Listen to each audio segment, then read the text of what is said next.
Hello everyone, welcome back to our channel expecting mom. இன்றைக்கி இந்த வீடியோவில் ovulation கிட்ட பற்றி பார்க்கலாம்.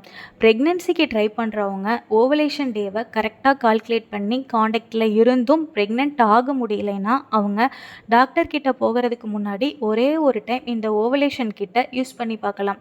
ப்ரெக்னென்சி கிட் எப்படி நம்ம யூரினில் ஹெச்சிசிஜியோட அளவை பொறுத்து ப்ரெக்னென்சி பாசிட்டிவாக நெகட்டிவான்னு காட்டுதோ அதே மாதிரி தான் ஓவலேஷன் கிட்டும். ஓவலேஷனை ட்ரிகர் பண்ணுற எல்ஹெச் ஹார்மோன், அதாவது லூட்டினைசிங் ஹார்மோன், நம்மளுடைய உடம்புல இருக்கிற அளவை பொறுத்து ஓவலேஷன் கிட் பாசிட்டிவாக நெகட்டிவான்னு காட்டும். இந்த மாதிரியான ஓவலேஷன் கிட்ட எப்படி யூஸ் பண்ணலாம்னா, ரெகுலராக பீரியட்ஸ் இருக்கிறவங்களுக்கு ஓவலேஷன் டேவை கால்குலேட் பண்ணுறது ரொம்ப ரொம்ப ஈஸி. ஆனால் இர்ரெகுலராக பீரியட்ஸ் இருக்கிறவங்களுக்கு, அதாவது 40 நாளைக்கு ஒரு முறை பீரியட்ஸ் ஆகிறவங்களுக்கு இந்த கிட்ட எப்படி யூஸ் பண்ணலாம்னா, 40 - 14, அதாவது பேலன்ஸ் இருக்கிறது 26. அப்போது பீரியட்ஸ் ஆன முதல் நாள்லேருந்து 26வது நாள் தான் அவங்களுக்கு ஓவலேஷன் நடக்கிறதுக்கான சான்ஸ் ரொம்ப அதிகமாக இருக்குது. இதை கண்டுபிடிக்கிறதுக்கு முன்னாடி 2 நாள் பின்னாடி 2 நாள், அதாவது 24, 25, 26, 27, 28 ஆக மொத்தம் இந்த 5 நாளுமே தொடர்ந்து ஓவலேஷன் கிட்ட யூஸ் பண்ணலாம். அப்போது எந்த டேட்லாம் டபுள் லைன் காட்டுதோ அன்னைக்கும் அதுக்கு அடுத்த 2 நாளும் தொடர்ந்து காண்டாக்டில் இருக்கும்போது அதே மந்தில் ப்ரெக்னென்சி பாசிட்டிவ் ஆகிறதுக்கான சான்ஸ் ரொம்ப ரொம்ப அதிகம்.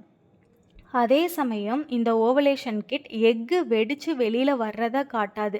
எக்கு வெடிக்க உதவுற எல்ஹெச் ஹார்மோன், அதாவது லூட்டினைசிங் ஹார்மோன் உடம்புல எப்போல்லாம் அதிகமாக இருக்கோ அப்போல்லாம் பாசிட்டிவ் காட்டும். அதே மாதிரி பிசிஓஎஸ் இருக்கிறவங்களுக்கு இந்த ஓவலேஷன் கிட் எப்பொழுதுமே பாசிட்டிவாக தான் காட்டும்.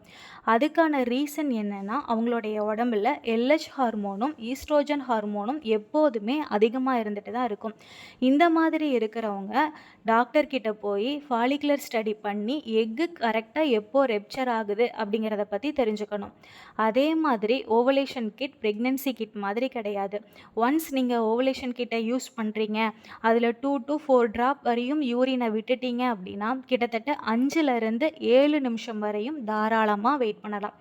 என்னைக்கெல்லாம் ஓவலேஷன் கிட்டில் டபுள் லைன் டார்க்காக தெரியுதோ அன்னையிலேருந்து ஒரு 36 மணி நேரத்துக்குள்ளே எக்கு எப்போ வேணாலும் வெடிக்கலாம்.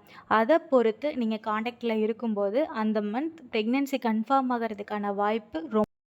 இந்த வீடியோ உங்களுக்கு யூஸ்ஃபுல்லாக இருக்கும்னு நினைக்கிறேன்.